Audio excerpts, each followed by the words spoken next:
দুইটা বাচ্চা হলো আমার সম্বন্ধী, ঠিক আছে? এই আমার বাসা বাচ্চা নিয়ে কোনো ব্যাড কমেন্ট শুনবো না, আর সেটাকে নিয়ে কোনো কথা বলবো না। হ্যাঁ না, আমি এতটুকু বলতে চাই যে এই বাচ্চা দুইটা। আসসালামু আলাইকুম। আসসালামু আলাইকুম। কেমন আছেন সবাই? আশা করি যে যেখান থেকে দেখছেন ভালো আছেন, সুস্থ আছেন। তো প্রতিদিনের মতনই নতুন একটা ভিডিও নিয়ে চলে আসলাম। আর আছি কোথায় আপনারা আমার পিছনের ব্যাকগ্রাউন্ড দেখেই বুঝে গেছেন। আর ওই যে দেখেন, এই যে আমাদের ব্যাকগ্রাউন্ড। তো ব্যাকগ্রাউন্ড দেখে যেহেতু বসছেন, শ্বশুর বাড়িতে আছি নাকি? মধুর হাড়ি।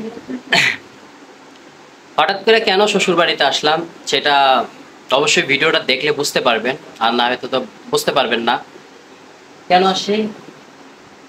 কেন আসছি? কালকে রাত্রে আসছি হঠাৎ করে। কয়টা বাজে? 2:30 বাজে আসছি। তো গতকাল রাত্রে আসলাম হইলো আমরা 2:30 বাজে। গতকাল বলবো না, মানে গেছে কাল বললে বলা যায়। ওই গতকাল আর কাছে কাল তো একই। তো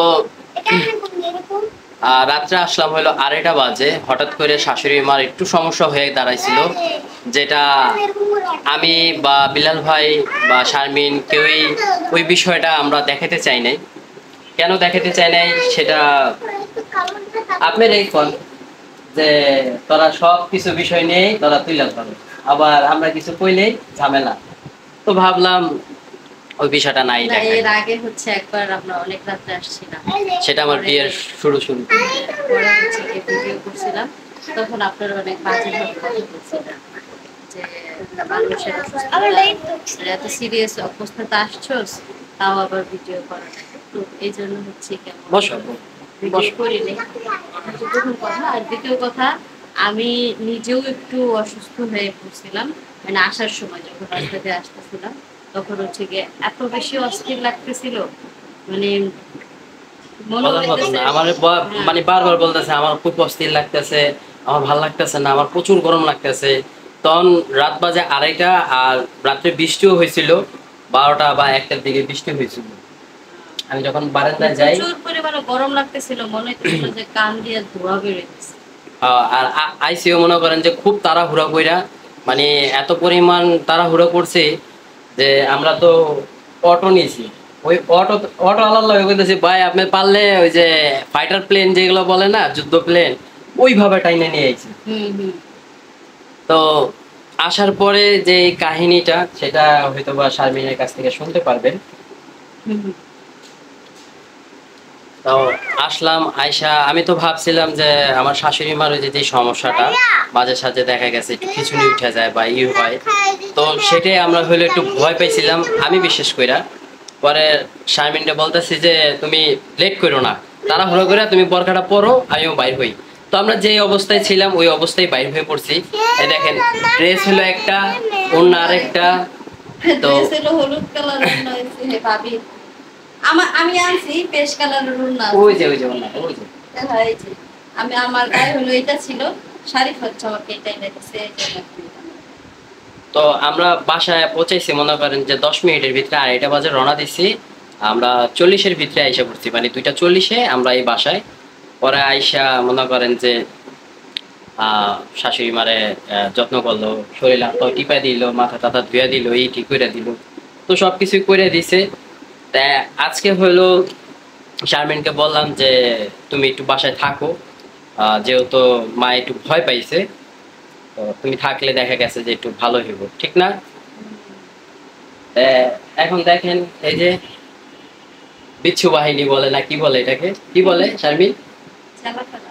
চেলা পেলা। তো তারা হলো এই যে চিপস টিপস খাচ্ছে, মনে করেন চকলেট চিপস এগুলো আইনা দিলে আর ওর বাপে মনে করেন যে আমাদেরকে না করে, মানে বিশেষ করে আমারে না করে, যে চিপস দিলে দেখা গেছে দাঁতে পোকা টোকা ধরে জায়গা। এখন বাচ্চারা চিপস খাবে, জুস খাবে, এটাই তো স্বাভাবিক, ঠিক না আপু? হুম, আমি আসলে তোমাদের জন্য কিনে আসি আপু।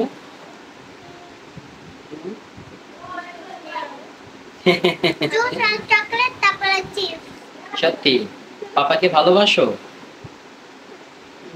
ওই যে দেখছেন, ওই যে দেখ, এই যে শারাফাত শারিফা, আপনারা অনেকেই অনেক ধরনের কমেন্ট করেন, সেটা নিয়ে আমি কোনোভাবেই কথা বলতে চাই না। কারণ এটা আমার শ্বশুর বাড়ি, আর এই দুইটা বাচ্চা হলো আমার সম্বন্ধী।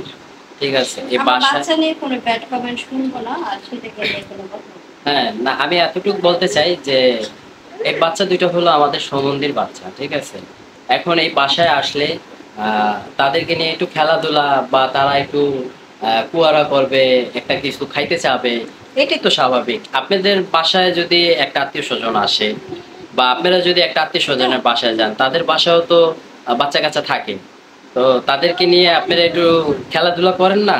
তো আমার হিসাবটা দেখেন, তার হিসাবে ফুবা লাগি, তারপর সেও তো ওই যে পাপা বলে ডাক দেয়, তো একটা আলাদা একটা কাজ করে, তাদের ভালোবাসার দিকে একটা আলাদা একটা কাজ করে। আমারও যতটুকু ব্যথা বা আপনারা যেটাই ওই যে আপনারা কমেন্ট করে জানতে চান, ঠিক আছে, আসলে ওইটার কোনো স্কেপ নাই বা ওইটা আমি নিয়ে আর কোনো কথা বলতে চাই না। আহ, ওই বিষয়ে আমি আড়াইয়ে যাই বা আমি ওইটা নিয়ে কথাই বলতে চাই না। যাই হোক, তো শ্বশুর বাড়িতে কেন আসলাম এটা তো দেখবেন, আমার মা আব্বু আসবে, আমি যথেষ্ট পরিমাণ চেষ্টা করব দেখার জন্য। শাশুড়ি মা একটু বাইরে গেছে, বাইরে বলতে উনি ডিউটিতে গেছে। এখন বলবেন যে তোমার শাশুড়ি মা অসুস্থ শরীর নিয়ে কিভাবে ডিউটিতে গেল? কিভাবে গেল শারমিন? হুম? এটা তো অবশ্যই বলবে না সবাই যে তোমার শাশুড়ি মা অসুস্থ, তোমরা রাতে দৌড়ে আসলা, উনি ক্যাম্পে ডিউটিতে গেল, এটা তো অবশ্যই জিজ্ঞাসা করবে। মার ওখানে একটু সমস্যা চলতেছে, মার যে কলিগ, মানে যারা একসাথে কাজ করে। হ্যাঁ, তো তার হচ্ছে গিয়ে মেয়ের ডেলিভারি, সেই জন্য হচ্ছে সে আসতে পারবে না ডিউটিতে। আর ওনার অ্যাবসেন্সে মার ডিউটিটা হচ্ছে গিয়া এটা বাধ্যতামূলক হয়ে গেছে। মাও ফোন করছিল যে কোনোভাবে না যায় পারা যায় কিনা, বাট সেটা পসিবল হয়নি, কারণ সে অলরেডি তার মেয়ের কাছে চলে গেছে। যদি কোনোভাবে আসতো তাহলে আর কি মা যাইতো না, কারণ মার শরীরটা মোটামুটি অসুস্থ। হুম। তো ঠিক আছে, আপনারা সাথে থাকুন। আর আমাদের বড় ভাবি কি রান্না করতেছে, উনি কি করতেছে, আসেন আমরা একসাথে দেখি। আর শ্বশুর বাড়িতে তো তেমন একটা আশা হয় না, কথায় আছে না, শ্বশুর বাড়ি মধুর হাড়ি। যত কম আসবেন ততই আদর বেশি।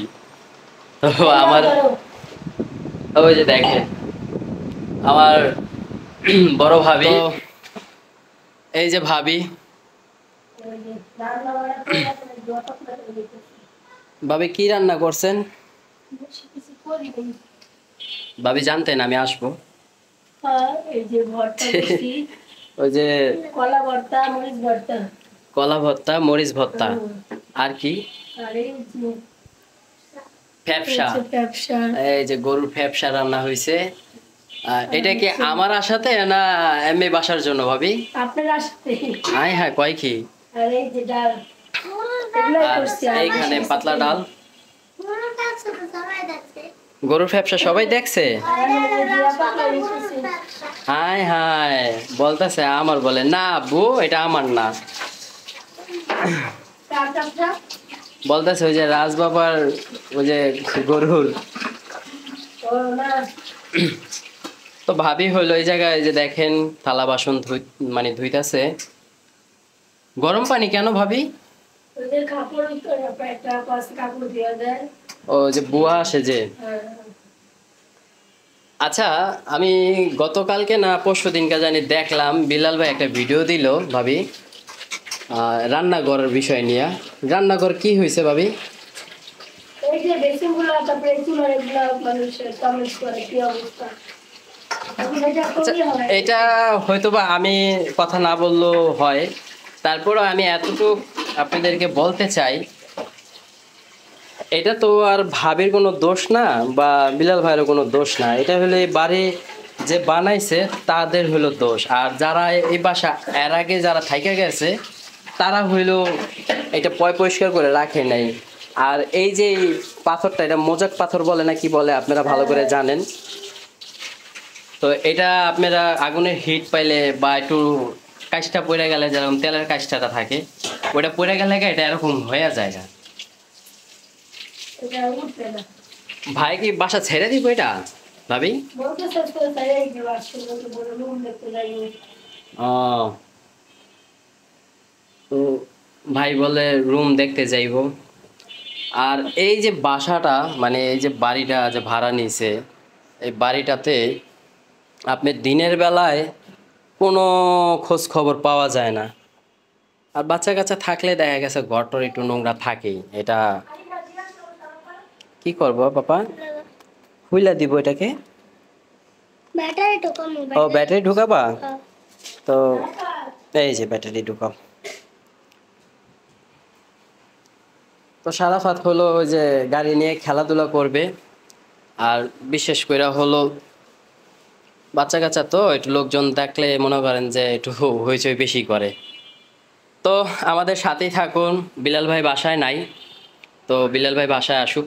বিলাল ভাই বাসায় আসুক, আসার পর সবাই মিলে মানে কি হয়েছে বা কি কারণে এগুলো সব কিছুই আপনাদের মাঝে একটু কথা বলবো। আর আব্বু আসবে, আমার মা আসবে, আমার শাশুড়ি মাকে একটু দেখার জন্য। তো আমাদের সাথেই থাকেন। আর গতকালকে ভিডিও দিতে পারি নাই কোনো এক কারণবশত।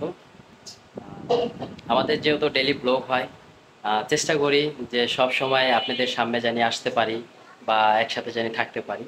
তারপরেও হয়ে যায় না, কিছু পার্সোনাল কাজ থাকে, সেই ক্ষেত্রে আসতে পারি না। তো যাই হোক, আমাদের সাথেই থাকেন।